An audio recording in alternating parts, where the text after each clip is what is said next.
Hi, I'm Brian Carlson, as Pam said, and I'm going to be talking about transitioning Git to SHA-256. So basically, we'll cover why Git is moving to SHA-256 and why we picked SHA-256. We'll cover the transition plan that we have documented and what the implementation looks like and how it works. So why SHA-256? So for SHA-1, Git currently uses SHA-1 to hash objects. So the name of every object, a commit, blob, tree, or tag, depends on its hash. And it's uniquely identified by its hash. But SHA-1 is vulnerable to collisions. If you're familiar with the shattered attack, that was a proof of concept by Google showing that collisions could be practically shown to occur with SHA-1. And so a malicious actor could create two different objects with the same hash.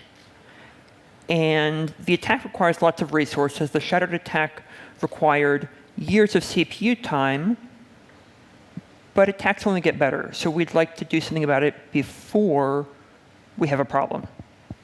So what would happen if we didn't transition, if SHA-1 were broken and we were stuck using it? So Git would eventually not be able to store certain objects. You wouldn't be able to store the two colliding objects. You could either store one or the other, but not both. And so you basically lose the idea where Git is a general purpose content store, which is really useful because people use it for storing source code, game assets, images, pretty much anything. It's used as a backup format in certain programs. And Git would stop being able to store a whole bunch of data that you really want to be able to store. And signed commits and tags would become meaningless. You wouldn't be able to trust the signature because what did you sign? Did you sign object A or object B? So we've decided to move to SHA-256. And it's presently considered secure. One of our considerations was that we wanted a hash where the hash fits on the screen. And the hash is 64 characters long with SHA-256, and it fits on an 80-column screen. I know some people feel very strongly for or against 80-column screens, but they still exist, so that was a consideration. It provides 128-bit security. It is supported in all major crypto libraries across platforms. This was a major consideration. We thought about not only Linux and Unix systems, but about Windows, about Apple Common Crypto, the macOS standard library. So it has good performance everywhere, and it's widely supported. And even better, it's supported in hardware on AMD and ARM, and soon it will be supported on general purpose Intel processors as well. And that's really beneficial if we're looking for the best performance. Hashing usually isn't a performance problem for us, but we might as well go with the best performance we can get if it's possible. So I'm going to talk a little bit about the transition plan. And so the goals for our plan are to minimize disruption for our users. We want it to be as simple and straightforward to use as possible. And we want to preserve interoperability. If person A is using SHA-1 and person B is using SHA-256, we want them to be able to work together. So we considered interoperability one of the core tenets of the plan. And so each user gets to decide when they want to transition independent of others. That means that if I'm working with SHA-256 repo, and I'm collaborating with you on an open source project, or you're one of my colleagues, you get to decide when to transition, and I can transition independently. And new signed objects will make use of the stronger hash algorithm. So we can have signatures from both SHA-1 and SHA-256. So there's a staged transition plan. And it varies based on three different types of algorithms used. So we have the algorithm used for the data directory, which when we're doing a transition is always going to be SHA-256. And the input data, which is what you put on the command line or standard input. And the output data, which is what we're putting out to the screen or what we're piping to other programs. So the variations that we have in the different stages depend on these three. So stage 1 is the dark launch. So the data in the Git directory will be SHA-256, like in all of these, but input and output will be SHA-1. You won't be able to notice that anything is different. And that's the goal. So it will work just like it did before. The early transition plan provides output that is SHA-1, but the input could be either. The late transition is exactly the same, except that the output is SHA-256. And the post-transition is totally SHA-1 is gone. And that's the eventual goal, is that everyone will move to that. So I'm going to cover a lot of what's in this document, but if you're interested, we actually have more information about the transition plan in the Git repo. And we've documented it in the technical documentation directory so that anyone who's doing this work can be involved with it and know what the plan is, and so that other people can be familiar with it. And other developers who aren't doing work on this area can help support it by considering these things when they're writing new code. So I'm going to talk a little bit about the implementation details about what's going on and some of the decisions we've made about what's involved. So one of the overarching design guidelines that we're trying to stick with is that everything in the .git directory uses the same algorithm. So even where it doesn't strictly need to, we've chosen to make it consistent so that the Git directory is either all SHA-1 or all SHA-256. There are translation tables that we will write between the two algorithms that will obviously not be all in the one algorithm. But other than that, it's all going to be consistent. So anything producing Git data as well, like a bundle, is also going to do the same thing. It's going to produce the same data format. Any packs, any bundles, they're all going to produce that same algorithm. Fetch and push will negotiate an algorithm to use. So you can talk to the server, and if the server doesn't support SHA-256, you can still talk between the two of them. So all other output is going to use the same algorithm. So anything that outputs to the screen or to another program is going to be consistent based on which stage of the transition you're at. The alternative to this is to separate plumbing and porcelain commands. Plumbing commands are those that are used for scripting, and porcelain commands are used as the user interface. But a lot of people aren't familiar with the distinction, and so they use porcelain commands for scripting. So if we keep it consistent in the output even to other Git processes using the same algorithm as for the user interface, it'll be easier for people who are writing and scripting Git. And it will be simpler and have a better user experience. And so we're not going to do in-place transitions. We're going to export from one repo and import into another. But this mostly works. Our binary data formats are going to use a fixed 4-byte algorithm identifier so that we have this, because our packs are aligned. And so for performance, we want to have our data be 4-byte aligned for maximum speed. And then our text and data formats will use SHA-256 and SHA-1. And we've chosen to omit the dash here simply because it's easier to type, and we wanted to make it easier. And all of the work we do here is going to work for future algorithms as well. So if in 5 years we need to transition again, the amount of work that needs to be done is very small. It's going to be as simple as possible to reuse this work. The order in which we're doing the work is actually a little different then the order in which users will transition through the stages. So right now, we have a stage 0 Git, which is a Git that is capable of only SHA-256. It doesn't support any existing repos.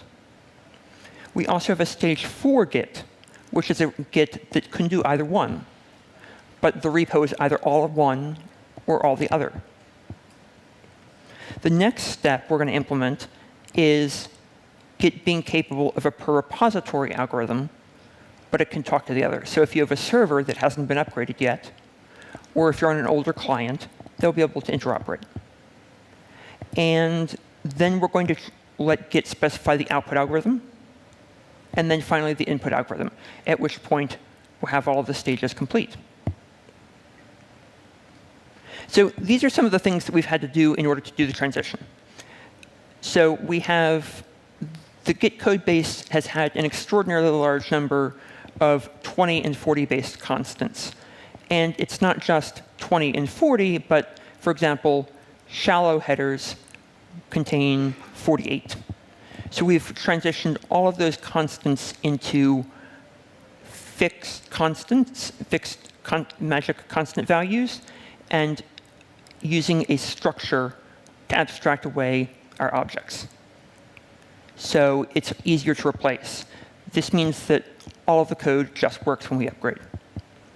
So we're going to use an abstraction. So we're going to basically say, I want the size of the current algorithm. We don't care what algorithm you're using. We just want the size of the current one.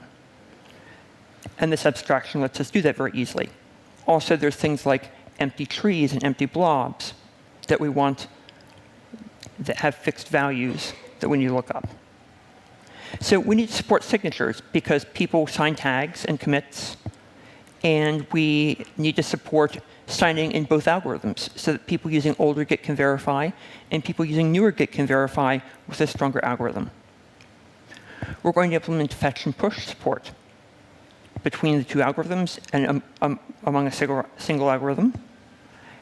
And we're going to fix tests to get rid of hard-coded constants.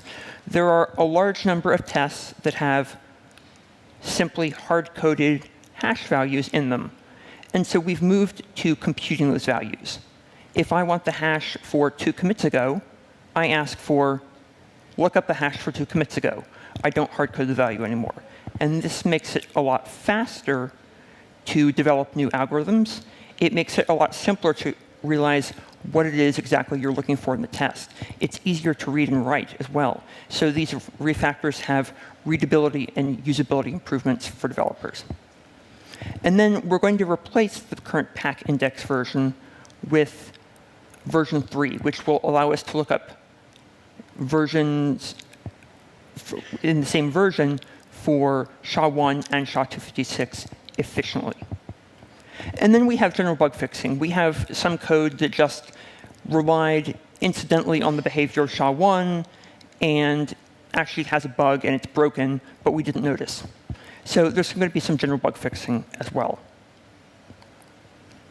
So as I kind of implied a little bit earlier, our current status is that we have a stage 4 implementation. We have a repository. You can, on a per-repository basis, use one algorithm or the other. This isn't upstream yet. It is in one of my private branches on my Git remote, but the code is there, and you can play with it. Interoperability between the two is not yet possible, but that's the next step that we're going to work on. And Git fast import and Git fast export work for repositories without submodules. So you can actually test your repository and convert it from one to the other. So before I go on, I want to kind of ask, what version of Git are you using? Kind of a show of hands. Raise your hand if you're using 2.20 or newer. OK, that's about probably a third to a half of people. Raise your hand if you're using Git 2.7 or newer. OK. Is anyone still using a Git before version 1.0? OK, that's good. I don't see any hands. That's good because it will be very broken if you see a SHA-256 repository. I'm glad to hear I know we all hate doing upgrades, but I'm glad to hear we've upgraded at least once in the past 13 years. So basically, in Git 1.0, we developed the repository format version, and we set it to 0. And so if Git saw a repository format version that wasn't 0, it would fail. And that's good, because clearly it wouldn't know how to read the data. In Git 2.7, we went ahead and added repository format version 1, which allows for extensions.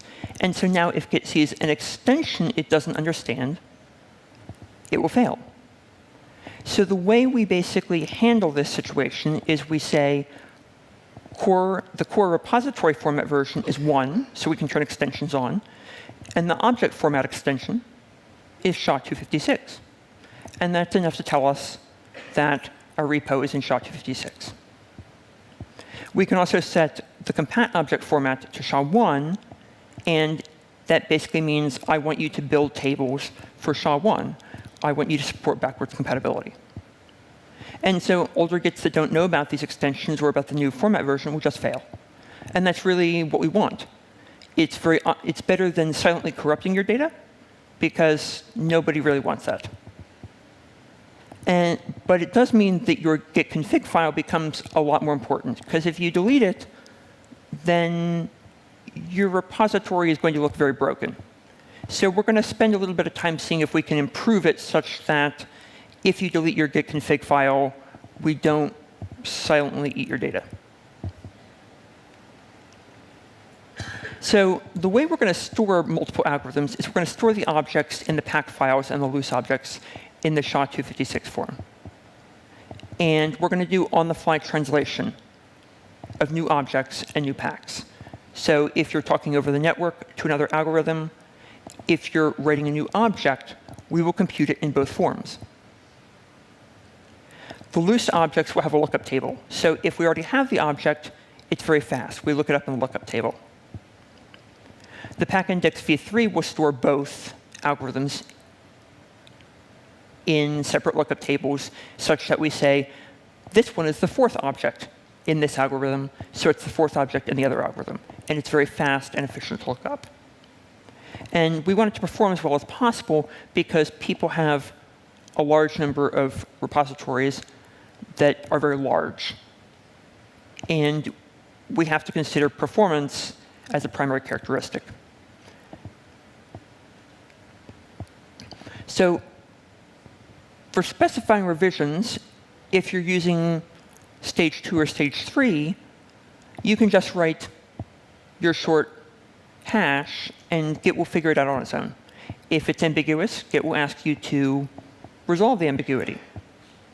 You can write it with this new syntax, *SHA-1 or *SHA-256, which tells us that you want one or the other. Or you can just write out a full 40 or 64-character object ID. If you're doing scripting, you're probably going to do this instead, and Git will automatically figure out what's going on. Everything else is going to work just like it does now. So everything you love, or maybe you don't love so much about Git, is going to be just like it is now. And that's kind of our goal, is that we're going to transition, but we're not going to radically change the way Git works. So basically, to sum up, Git is on its way to supporting SHA-256. We have a 4-stage transition plan. There's cross-algorithm support. The goal is for people to transition when it's convenient for them. The 2 versions will interoperate. One binary. Repositories in each version will interoperate with each other. The design is based around regularity and simplicity. It should be easy for the average developer to understand how the transition is going to work for them. And the work is already well underway. Much of the code is merged. There's more yet to be merged. But it's been going on for some time. We have at least 15 patch series submitted already. and I expect there will probably be at least a total of 25 merged before we have full SHA-256 support. And the current work is one or the other, but we'll have work around interoperability as the next step. Thank you very much.